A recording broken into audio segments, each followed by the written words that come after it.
friends, welcome to Secret of Samayal. இன்னைக்கு நம்ம பார்க்க போறது ஒரு virgin mojito ரெசிபி. ஆனா இதுல நம்ம சோடாவோ ஸ்ப்ரைட்டோ யூஸ் பண்ண போறது இல்ல. சோடா ஸ்ப்ரைட் இல்லாம சூப்பரா வரும். இந்த virgin mojito எப்படி செய்யறது அப்படினு பார்க்கிறதுக்கு முன்னாடி நீங்க என்னோட சேனலுக்கு இப்பதான் முதல் முறையா வந்திருக்கீங்கன்னா மறக்காம கீழ இருக்கிற சப்ஸ்கிரைப் பட்டனை பிரஸ் பண்ணிக்கோங்க. பக்கத்துல இருக்க நோட்டிபிகேஷன் பெல்லையும் மறக்காம கிளிக் பண்ணிக்கோங்க. அப்பதான் என்னோட ஃபியூச்சர் நோட்டிபிகேஷன்ஸ் உங்களுக்கு உடனே வந்து சேரும். வாங்க இப்ப சூப்பரான சோடாவே இல்லாம எப்படி இந்த virgin mojito செய்யலாம் அப்படினு பார்க்கலாம்.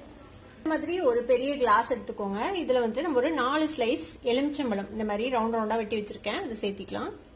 இது கூடவே ஒரு 10-12 புதினா இலைகள் சேர்த்திக்கலாம்.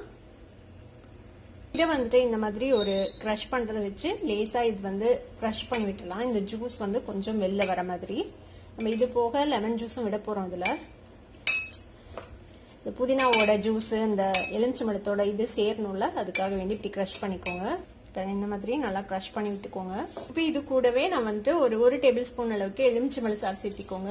இதுல வந்துட்டு நீங்க சுகர் பவுடரா யூஸ் பண்ணலாம், இல்லைன்னா சுகர் சிரப்பா யூஸ் பண்ணலாம். நான் இன்னைக்கு வந்துட்டு சுகர் சிரப் போடுறேன். இது வந்துட்டு ஒன்றும் இல்லை, சுகர் சிரப் வந்து சர்க்கரையா தண்ணியில போட்டு கொதிக்க விட்டு நல்லா ஆற விட்டு எடுத்து வச்சிருக்கேன். இது வந்துட்டு டக்குன்னு கரையும் இல்லை, அதுக்காக வேண்டி ஒரு 2 குழிக்கரண்டி அளவுக்கு நம்ம சுகர் சிரப் சேர்த்திக்கலாம். தேவையான அளவுக்கு சேர்த்திக்கலாம். உங்களுக்கு இனிப்புக்கு தேவையான அளவுக்கு ஒரு 3 குழிக்கரண்டி அளவுக்கு சேர்த்திக்கலாம்.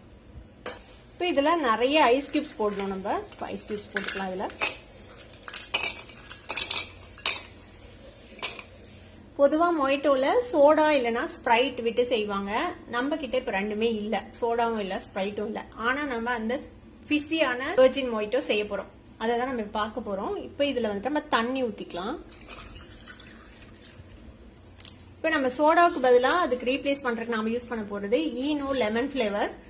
இப்போ இதை வந்துட்டு நம்ம இதுல கட் பண்ணி போட்டுடலாம். இது ஒரு பாதி பேக்கெட் போட்டீங்கன்னா போதும், ஒரு 1/2 டீஸ்பூன் அளவுக்கு. இதை நல்லா மிக்ஸ் பண்ணி விட்டுருங்க.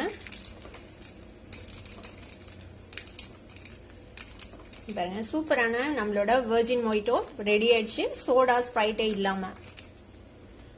உங்ககிட்ட சோடாவோ ஸ்ப்ரைட்டோ இல்லாத போதும் நீங்க வந்துட்டு இந்த வெர்ஜின் மொய்டோ ட்ரை பண்ணலாம். இது அடிக்கடி செஞ்சு சாப்பிட வேணாம், எப்பயாவது ஒரு தடவை சாப்பிட்டா ஒன்றும் தப்பில்லை. நீங்களும் ட்ரை பண்ணி பாருங்க. ட்ரை பண்ணி பார்த்துட்டு எப்படி இருந்தது அப்படின்னு கமெண்ட்ஸ்ல ஃபீட்பேக் கொடுங்க. இந்த வீடியோ உங்களுக்கு பிடிச்சிருந்ததுன்னா சப்ஸ்கிரைப் பண்ணுங்க, பக்கத்துல இருக்க பெல் ஐகானை கிளிக் பண்ணுங்க. அப்பதான் ஃபியூச்சர் நோட்டிபிகேஷன்ஸ் உங்களுக்கு உடனே வந்து சேரும். லைக் பண்ணுங்க, ஷேர் பண்ணுங்க. தேங்க்யூ ஃபார் வாட்சிங் வீடியோ வியூவர்ஸ். Bye bye.